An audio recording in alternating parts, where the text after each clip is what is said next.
अगर आप लोगों ने इस कॉमिक के पहले के पास नहीं देखे तो इसका लिंक आपको मेरे डिस्क्रिप्शन में मिल जाएगा। मू के हाउस का सीन दिखाया जाता है। मिन बेहोश थी और मू उसका केयर कर रहा था। मिन ड्रीम देख रही थी कि उसकी एज बढ़ गई है तो वो मुंह पर चिल्ला रही थी। और जब आई थी पहली बार तो वो मुंह के हाथ के बने हुए खाने को खाती है जो वो बहुत दूर से अच्छा लगता है। और वो कहती है कि मुंह से प्रपोज करता है और नींद से उठ जाते हैं। मिन मुंह से कहती है मुझे स्टार देखना है और दोनों स्टार देखने बढ़ जाते हैं। मिन कहती है हम सब जब मर जाएंगे तो सब स्टार बन जाएंगे और रोते हुए कहने लगते हैं कि मैं तुमसे पहले ही मर जाऊंगी क्योंकि मेरे पावर आउट ऑफ कंट्रोल हो रहा है, मेरा एज बढ़ रहा है और मेरी थोड़ी थोड़ी पावर कम होती जा रही है, मैं मरना नहीं चाहती। मुंह कहता है हम इसका सलूशन ढूंढ लेंगे। मिन कहती है मैं हमेशा तुम्हारे साथ रहना चाहती हूँ, तुम्हारे हाथ का बना हुआ खाना खाना चाहती हूँ। मुंह मिन को हक कर लेता है और उसे किस करता है और उसे कहता है मैं हमेशा तुम्हारे ही साथ रहूँगा, डरो मत मैं हूँ ना। और इधर इवोरी के पास और वैम्पायर आ जाते हैं।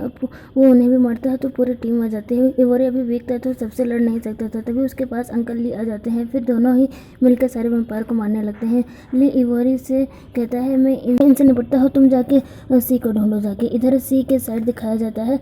सी अभी तक मेंशन में ही फंसी थी और ब्लड बीस्ट उस पर अटैक कर रहे थे, तभी उसके पास इवोरी सही टाइम पर पहुंच जाता है इतने टाइम बाद और सारे बड़े को मार देता है। सी तो उसे देख के रोने लगती है और तुरंत उसे जाके हक कर लेती है।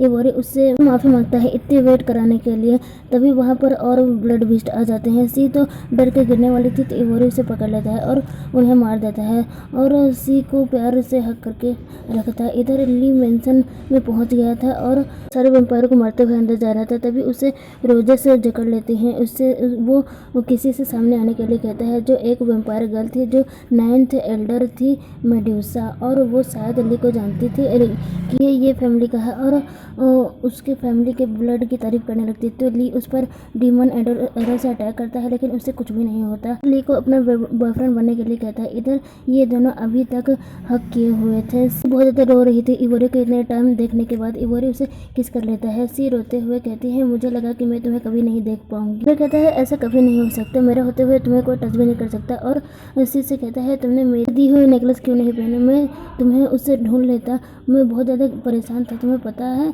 सी कहती है वो तो सियाहान ने ले लिया और उसने मुझे यहाँ किडनैप करके रखा और उसने मेरी जान भी बचाई। इवोरी को तो सियाहान पर बहुत ज़्यादा गुस्सा आ जाता है। सी बताने वाले थे कि सियाहान तुम्हारा ब्रदर है लेकिन वो कुछ नहीं बताती। इवोरी कहता है हमें तुम्हारा नेकलेस लेकर यहाँ से चलना चाहिए और दोनों और इवोरी नेकलेस को स्मेल करके सियाहान के रूम में आता है और नेकलेस को निकाल के सी को पहनाता है और फर्क होने से मना करता है तो वो हाँ करती है। फिर दोनों वहाँ से जाने लगते हैं, तभी बहुत सारे बीस्ट आ जाते हैं। इवोरी उन सभी को मारने जाता है और सी से वेट करने के लिए कहता है, सारे बीस्ट को मार देता है। तभी सी के पीछे ग्रैंडफादर का ब्लैक टाइगर आ जाता है।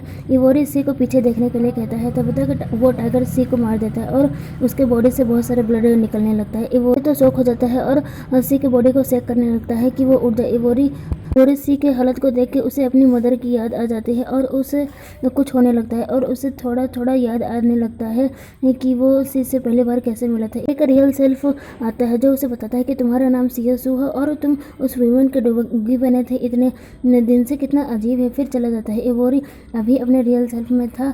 वो अपने नेल्स से उस टाइगर को मारने लगता है। वो टाइगर तो दर्द में इतना जोर से चिल्लाता है कि मेंशन के बाहर तक आवाज़ सुनाई देता है। इधर मेडुसा ली को सेड्यूस करने लगती है, तभी वहाँ पर सू आ जाती है प्रकट होकर। ली उसे समझाने लगता है कि जैसे तुम सोच रही हो वैसे कुछ नहीं है। वैसे तो उसे यकीन दिलाने लगती है कि हम दोनों का अफेयर चल रहा है।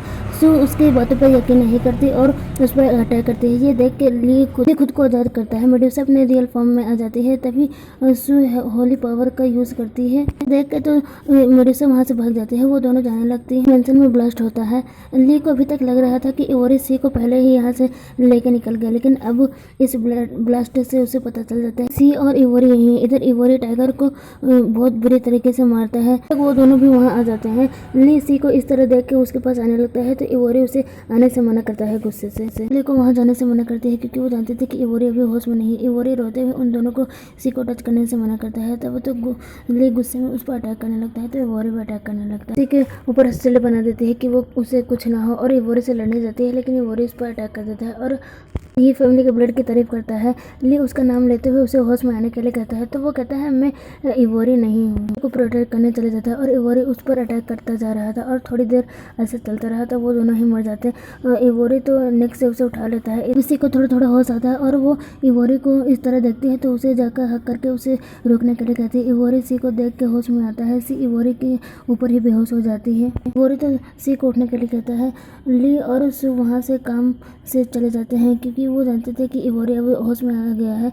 इधर सियाहन को अपने सर्वेंट से पता चलता है कि ग्रैंडफादर ने अपना ब्लैक टाइगर भेजा है सी को मारने के लिए, तो वो तुरंत भाग के वहाँ जाने लगता है, लेकिन वहाँ जाके देखता है कि वहाँ से तो सब कुछ नष्ट हो गया है। टोरंटो से बताता है कि किंग मास्टर यहाँ आए थे और उन्होंने ये ब्लैक टाइगर को मार दिया और वो उस गर्ल को लेके गए। सियाहन कहता है सिया सीओ अब तुम्हें ग्रैंडफादर नहीं छोड़ेंगे और वो सी के लिए खुश था कि वो बच गई। सारी बात आके कमांडर ग्रैंडफादर को बताता है। तब भी ग्रैंडफादर सी को लाने के लिए कहते हैं उसके पास और इवोरी पर बहुत ज़्यादा गुस्से थे। इवोरी सी को अपने प्राइवेट हाउस में लेके आता है। राफी तो इस इवोरी को देख के खुश हो जाती है। ली और सू अपना काम करके आ गए थे। राफी से कहते बात में करना, पहले सी को बताओ, ये ज़्यादा इम्पोर्टेंट है, और अपने रूम में उसे जाकर लेटा देता है। उसे अपने पावर से ठीक करने लगता है लेकिन उससे कुछ नहीं होता, तो सू ट्राई करती है तो उसके चोटें हील होने लगती हैं। सू बेहोश होने लगती है और गिरने लगती है। तभी ली उसे पकड़ लेता है। सू सबसे कहती है कि अब ये ठीक हो चुकी है, इसे बहुत ही जल्द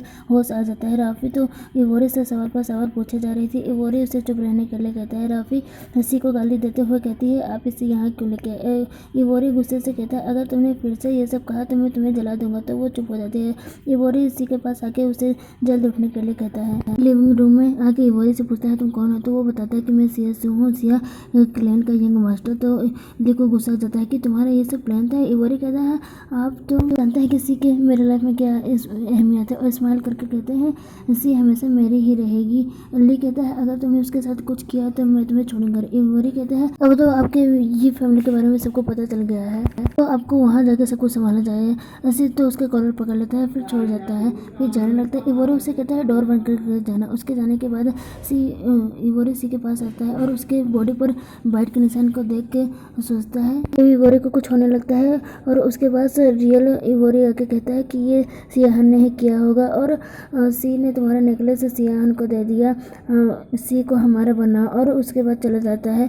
सी को पता नहीं क्या हो जाता है उसके बाद, और वो इवोरी सी को उसी जगह पर बाइट कर लेता है और उसे से कहता है मैं तुम्हें अपना बनाऊंगा, और सी के पूरे बॉडी पर बाइट कर लेता है। सी को हर्ट हो रहा था। सू ली से जल्दी यहाँ से चलने के लिए कहती है क्योंकि अब ये फैमिली पर खतरा मंडरा रहा था। ये सी के लिए वरीड था लेकिन वो फिर चला जाता है। इधर इवोरी सी के बॉडी पर लिक करने लगता है। तभी इस राफी कुछ बताने के लिए आती है, लेकिन ये सब देख के पीछे मुड़ के बताती है कि ग्रैंडफादर के लोग यहाँ आए हैं सी को ले जाने के लिए। इवोरी उससे कहता है तुम यहाँ मेरी वूमन को ले जाने हैं, फिर उन सभी को मार देता है। राफी तो शौक हो जाती है कि अब पता नहीं ग्रैंडफादर क्या करेंगे ये सब जान के। इवोरी को होश आता है और उन बॉडीज को देख के सैड हो जाता है कि मैंने इन्हें मार दिया, और राफी से इन बॉडी को ठिकाने पर लगाने के लिए कहता है और एक सीक्रेट रूम के तरफ जाने लगता है, ये कहते हुए कि मेरे पास अब कोई रास्ता नहीं बचा, और वहाँ पर जाके एक कॉफिन को खोल देता है जिसके अंदर दो कपल वैम्पायर निकलते हैं। वो दोनों इवोरी को ग्रीट करते हैं। उन्हें इवोरी बताता है कि मैंने ग्रैंडफादर के लोगों को मार दिया, मैंने तुम्हें इसलिए जगाया है कि तुम मेरे लिए इंपॉर्टेंट काम कर सको। वो कल कहती है आपको सब कुछ याद है। इवोरी कहता है तुम लोगों को मेरे लिए काम करना है। वो दोनों एक दूसरे को किस करते हैं और मान जाते हैं। इवोरी चले जाते हैं। इधर सियाहन गार्ड से पूछता है ग्रैंडफादर ने इस बीच 5 लोगों को रखा है। वो गार्ड कहते हैं हमें कुछ भी नहीं पता इसके बारे में। सियाहन कहता है अब मुझे ही पहला मूव करना होगा, अब तुम्हारी बारी है इवोरी। इधर इवोरी सी की बॉडी पर बहुत सारे बाइट को देखता है जो उसने ही किया था, और कहता है मैं अपने आप को कंट्रोल नहीं कर पाता हूँ, मैं डरता हूँ कि मैं तुम्हें एक दिन हर्ट ना कर दूँ, और उसे हक कर लेता है। तभी सी उड़ जाती है तो बहुत ज़्यादा हैप्पी हो जाता है, फिर क्यूट हरकतें करने लगता है। सी उससे पूछती है हम कहाँ है, तो इवोरी उसे झूठ बोलता है कि हम तुम्हारे अंकल के रेसिडेंस में है प्राइवेट। तो सी तो खुश हो जाती है कि अंकल कितने ज़्यादा रिच हैं। इवोरी तो उसे हक कर लेता है, मैं बहुत ज़्यादा वरीड था तुम्हारे लिए। वो कहती है मैं ठीक होती। इवोरी कहता है अभी चेक करके बताता हूँ, और उसे किस कर लेता है। वो उसे दूर करते हैं। बाहर आके इवोरी राफी से कहता है कि सी को यही बताना कि वो अंकल के घर में है। फिर से सी की बुराई करने लगती है। इवोरी उस पर गुस्सा करते हुए कहता है सी मेरे लाइफ में सबसे ज़्यादा इंपॉर्टेंट है, उसे टच करने की सोचना भी मत है। तो राफी कहते हैं आप जैसा चाहेंगे वैसा ही होगा। इवोरी सी को रेडी कराने के लिए कहते हैं। फिर सारे सर्वेंट सी को रेडी करने लगते हैं। सी सोचती है कि अंकल कितने ज़्यादा रिच हैं कि उनके पास इतने ज़्यादा सर्वेंट है। और राफी सी से बताती है कि आपका मास्टर बैकयार्ड में वेट कर रहे हैं। सी वहाँ पर जाती है तो वहाँ पर बहुत अच्छी डेकोरेशन की गई थी। इवोरी पियानो प्ले कर रहा था और सी की तरफ हाथ बढ़ा के कहता है कि मैंने अच्छा प्ले किया। सी उसे हाँ कर लेती है। इवोरी कहता है कि हम फ्लाई करने चले तो वो तुरंत हाँ कर देती है। इवोरी सी को प्रिंसेस की तरह उठाता है और उसे स्काई में लेकर जाता है और उसे नीचे देखने के लिए कहता है जहाँ आई लव यू लिखा था। और सी से पूछता है क्या तुम्हें पसंद आया। सी तो ब्लश करने लगती है और उसे किस करके कहती है मुझे तुम ज़्यादा पसंद है। इवोरी सोचता है मेरी सारी मेमोरी वापस आने के बाद भी मैं तुम्हें नहीं भूलूंगा। ग्रैंडफादर को इधर पता चल गया था कि इवोरी ने उनके लोगों को मार दिया है। ग्रैंडफादर तो प्लानिंग करने लगते हैं किसी चीज़ की। ये पार्ट यहीं पे एंड होता है। मिलते हैं अगले पार्ट में। और हाँ, मेरे चैनल को लाइक, सब्सक्राइब और कमेंट करना मत भूलिएगा। ये ज़रूर बताइएगा कमेंट में कि वीडियो कैसा लगा।